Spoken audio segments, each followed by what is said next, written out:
Ingat sampai kelas 2 dan kelas 3. Bahkan di perkuliahan kalau kalian tidak lepas dari jurusan IPA, tidak lepas dari saintek, ini bakal kepake ya. Sebelumnya ada yang udah tahu belum sih vektor itu apa? Baru dengar? Baru dengar ya. Nah, vektor itu ternyata termasuk ke dalam besaran. Besaran itu kan kemarin udah Ibu kasih tahu ada besaran apa yang pertama? Besaran pokok. Kedua ada turunan. Ketiga nggak ada Bu, baru 2 Ibu masih taunya. Yang ketiga ada besaran skalar dan yang keempat ada besaran pokok lagi vektor. Nah, kalau pokok dan turunan itu jenisnya. Tapi kalau skalar dan vektor itu kita lihat berdasarkan fungsinya. Jadi fungsinya apa Bu? Kalau besaran skalar, pertama, besaran skalar dia itu hanya memiliki nilai saja. Contoh pengukuran suhu. Ibu mengukur air mendidih, suhunya 1000 derajat Celcius. Apakah ada bahasa air mendidih yang Bu Afi ukur 1000 derajat Celcius ke arah kanan? Ada nggak kayak gitu? Nggak ada, hanya nilai saja. Dia cuma punya nilai aja. Itu artinya dia masuk ke dalam besaran skalar. Tetapi kalau besaran vektor, dia istimewa karena selain punya nilai, dia juga punya arah. Jadi ada nilai dan ada arah. Kelihatan nggak ya tulisannya? Nggak kelihatan lagi. Ini udah mau habis. Dia punya nilai dan punya arah. Misalnya Bu Afi berjalan sejauh 3 meter ke arah barat. Itu termasuk vektor karena Ibu punya nilai 3 meter dan punya arah ke arah barat. Jadi dia termasuk vektor. Nah, contoh vektor itu ada banyak.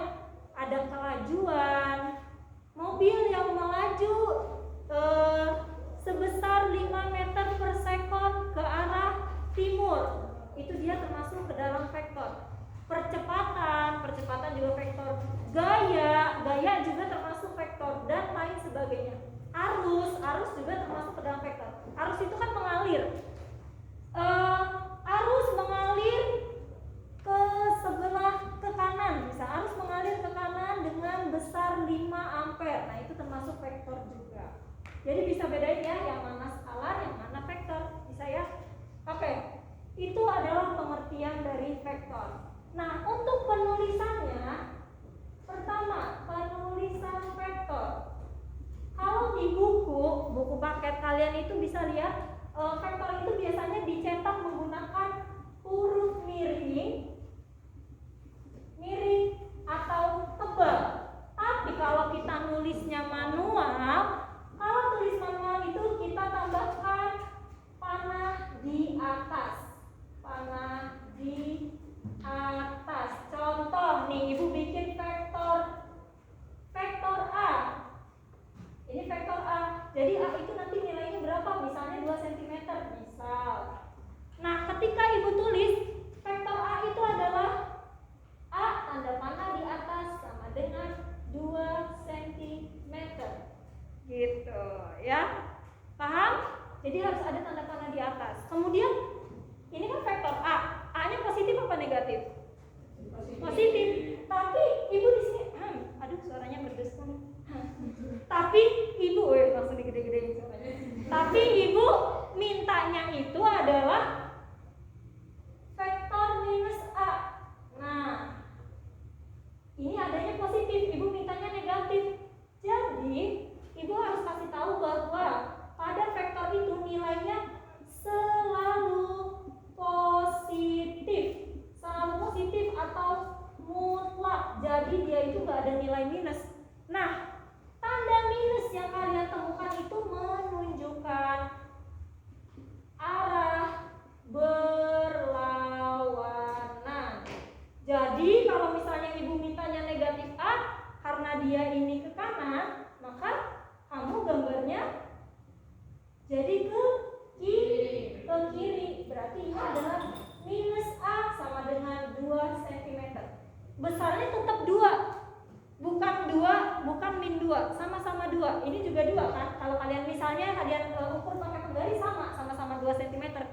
tidak ada yang minus.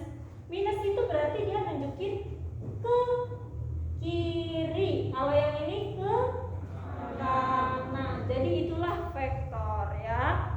Untuk plus minus itu kita makainya untuk arah. Tapi kalau misalnya besaran skalar, dia punyanya nilai doang. Kalau ketemu negatif, ketemu positif, ya itulah nilai dia. Negatif 2 berarti emang nilainya negatif 2. Positif 2 berarti nilainya emang positif 2. Itu untuk skalar ya. Oke. Udah sampai penulisan, kemudian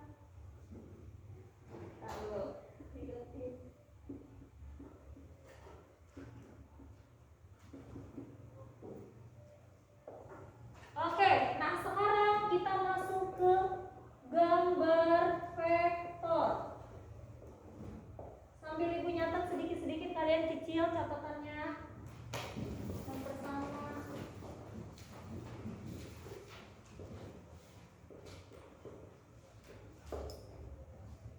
kelihatan gak ya? Nggak kelihatan. Kasihan.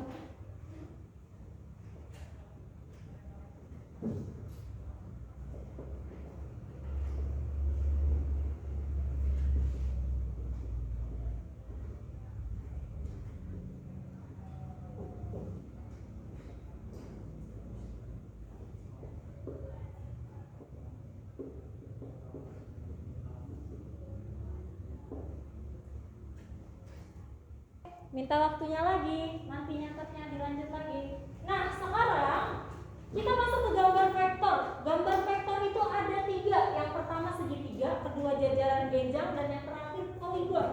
Poligon itu apa? Segi banyak.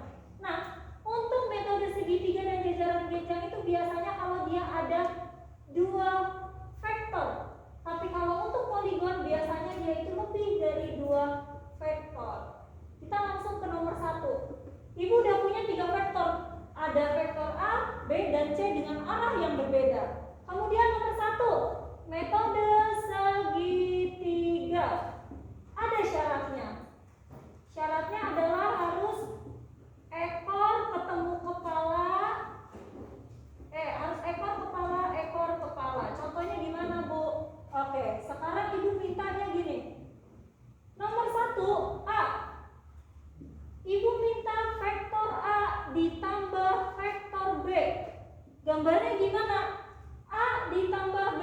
Ingat, ekor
tinggal kita ikutin aja garisnya.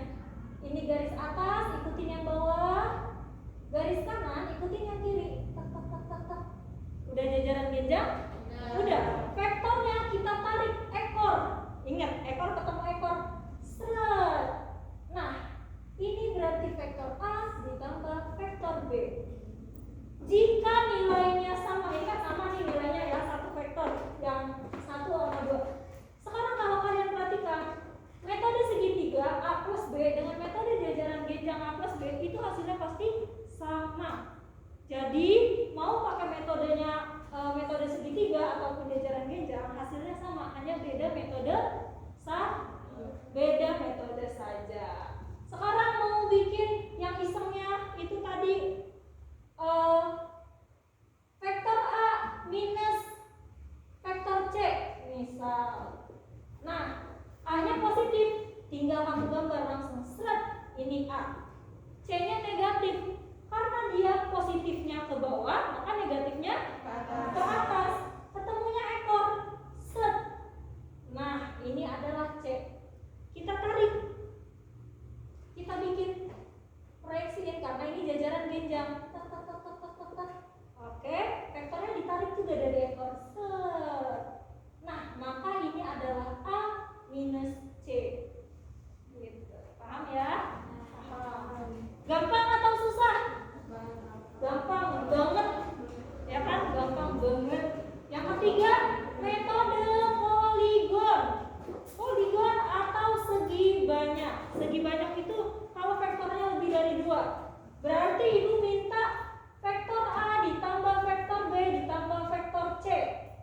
Kamu gabungin. Syaratnya sama dengan metode segitiga. Artinya main kereta-keretaan, ekor kepala, ya. Langsung aja gambar. A ke kanan, terus B ke atas, C ke bawah. Set, ini C, ini A, ini B, ini C. Terakhir vektornya kita tarik dari mana ke mana? Dari titik awal ke titik akhir. Titik awalnya ini, titik akhirnya ini. Tarik deh. Set. Tidak bagus gambarnya. A plus B plus C. Gitu. Kalau ibu minta ada minus-minusnya, kalian bisa lah, udah bisa. Itu metode poligon ya. Silakan dicatat.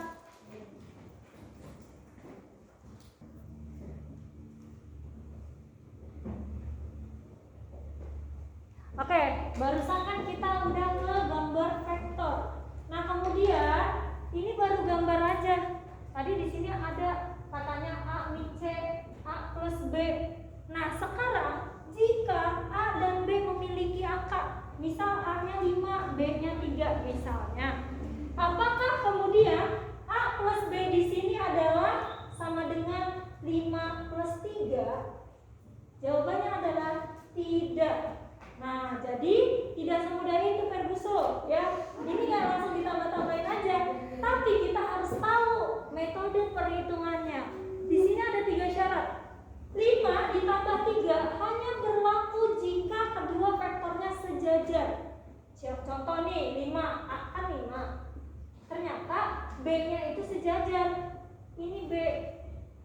Nah, maka karena dia searah seperti pada syarat pertama, jika dua vektor atau lebih sejajar dan searah, maka tinggal dijumlahin aja. Contohnya ini, B-nya 3, A-nya 5. Mereka sejajar dan searah. Berarti untuk resultannya, ini contohnya nih.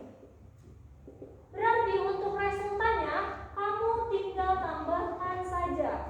Vektor A ditambah vektor B sama dengan 5 ditambah 3, 8. Gitu, kalau sejajar. Terus kalau ditanya arah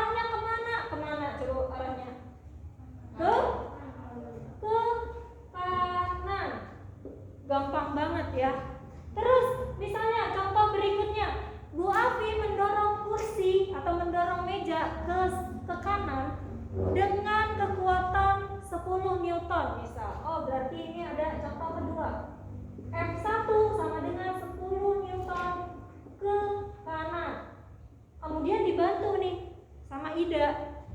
Dibantu sama Ida, dorong ke sebelah kanan, ada F2 dengan gaya 8 Newton. Ke kanan juga. Kemudian ada yang mau bantuin lagi gak? Ya, siapa? Siapa? Fadia ngasih gaya, ngebantuin. Ke sebelah kanan sebesar 15 Newton. Ke kanan juga. Kan gak mungkin ya dorong mejanya itu ke atas gini, gak mungkin. Pasti kan searah dan ke kanan semua. Maka ditanyain resultan F-nya berapa. Karena searah semua, aku udah kamu gabungin aja. 10 tambah 8 tambah 15 berapa? 33. Arahnya sudah pasti ke kanan. 33 Newton ke kanan. Gitu. Mudah atau susah? Mudah Bu, karena masih sejajar. Ini nanti bakal Ibu jelasin nih kayak gimana caranya ya. Nah, untuk nomor 2, oh ya, terus kalau misalnya gayanya ada 10, gayanya ada 100, kalau dia salah tambah-tambahin aja terus. Ya. Nah, sekarang untuk contoh yang kedua. Nomor 3. Ini udah dibantu ini. Akhirnya segini. Hasil dari dorongan Bu Afi, Ida dan Fatia. Kemudian ada lagi kayak mau bantu. Siapa yang mau bantu? Adel mau bantu Bu. Oke, inisiatif, keren. Si Adel ngasih F4 sebesar 40 Newton, tapi dia malah ke kiri ngedorongnya. Dia ngedorongnya ke kiri, bebannya ke kanan ya. Menjadi beban bagi teman-teman yang lain gitu. Nah, ditanya nih, oh sekarang resultannya jadi berapa?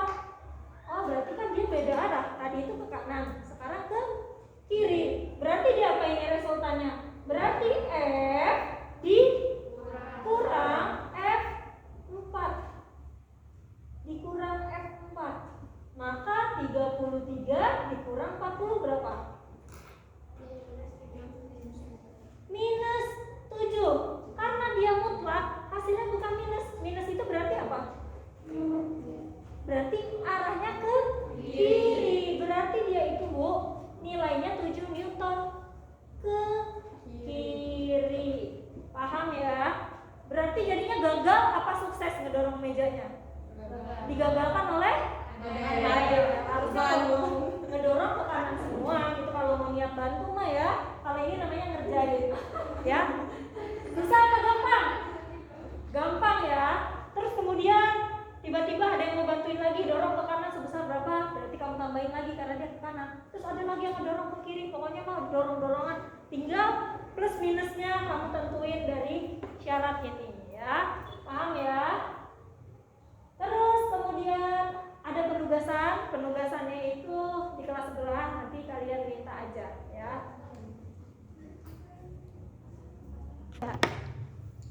Oke. Kita kembali ke contoh soal berikutnya ya. Nah, di sini ada Ilham. Ilham, gak usah ketawa. Ilham berjalan ke arah barat sejauh 3 meter.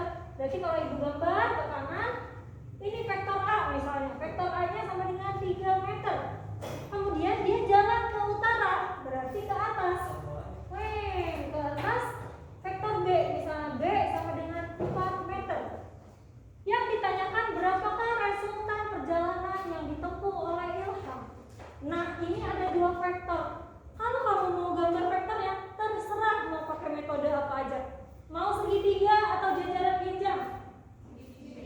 Segitiga, berarti syaratnya apa? Ekor kepala, ekor kepala. Set, ini 3. Set, ini 4. Ini A, ini B. Berarti yang mana resultannya? Dari titik ekor ke kepala akhir. Set. Nah, ini resultannya A plus B. Pertanyaannya, apakah A plus B itu langsung kita tambahin 3 ditambah 4? No, tidak. Lihat, ternyata dia membentuk sudut. Set. Nah, sudut yang dimaksud tuh ini. Ini sudutnya berapa? 90 derajat. Oh, dia bikin sudut Bu, nggak sejajar. Maka kita pakai syarat yang ketiga. Nah, kalau di persamaannya nanti di sini akan ada cos theta. Artinya kalian harus tahu cos 90 derajat itu berapa.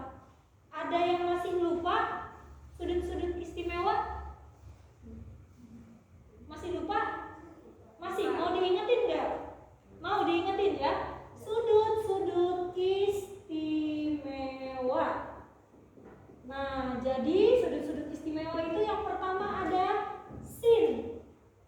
Sin theta, cos theta, dan tan theta. Ingat? Sudut istimewa yang pertama berapa derajat? Dan yang paling kecil, sudut istimewa ada 30 derajat, terus ada 45 derajat, ada 60 derajat, ada 90 derajat. Oh maaf, 0 dulu, lupa ibunya. 0, 30, 45, 60, 90. Kita buat tabelnya. Oke. Ingat ya, caranya adalah kalau misalnya sin itu dari kecil ke besar, cos dari besar ke kecil. Cos itu dari 0, 1, 2, 3, 4. Kamu tambahin akar. Kemudian tambahin setengah.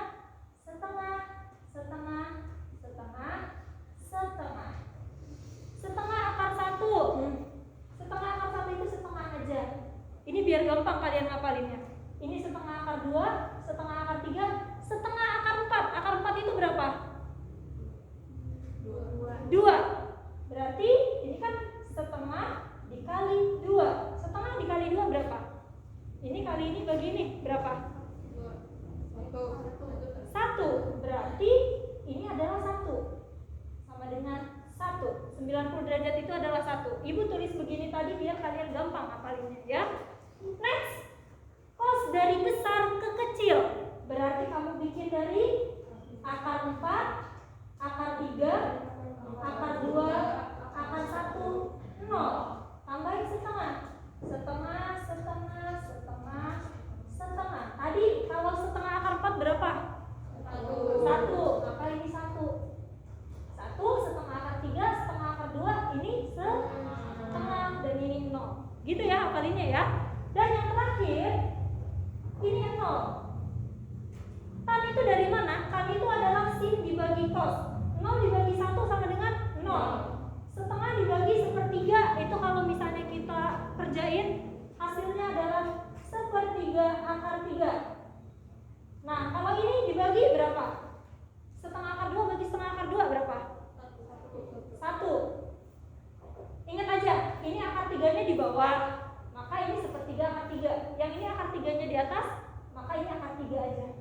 Gitu ya. Kemudian ini tak berhingga atau tidak terhingga lagi ya. Nah, ini adalah sudut-sudut istimewa yang harus hafal, kepake sampai kelas 3, Pak.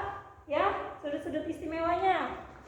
Nah, sekarang back to contoh soal, back to example.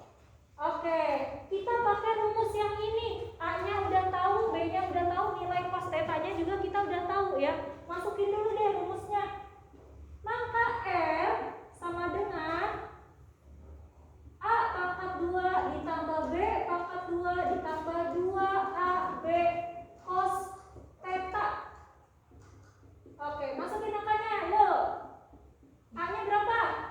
3 pangkat 2 ditambah 4 pangkat 2 ditambah 2 kali 3 kali 4.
kalian pasti gak asing nih. Kalau misalnya ini hasilnya 0, kalau 90 derajat ini kan 0. Ini rumus apa nih? Kalau kalian lihat segitiganya sama kayak gini, siku-siku Pitagoras. Kalau Pitagoras kalau sudutnya 90 derajat, pakai rumus Pitagoras. Maka R-nya cukup A pangkat 2 ditambah B pangkat 2. Gitu ya. Kalau ternyata ibu kasih sudutnya 60, ini mah contoh aja ya. Contohnya ini 60. Berarti kan ini bukan 0 ya. Cos 60 itu berapa? Cos 60 setengah, masukinlah setengah. Ini setengah, berarti ini jadi berapa? 12, berarti ini ditambah 12, betul? 25 tambah 12 berapa? 37, akar 37 berapa? Sekian, harus pakai kalkulator. Sekian meter. Nah ini kalau non 90 derajat, kalau bukan 90 derajat. Oke? Paham? Oke, ini ubah lagi ke 90 biar gak bingung. Silakan kalian catat.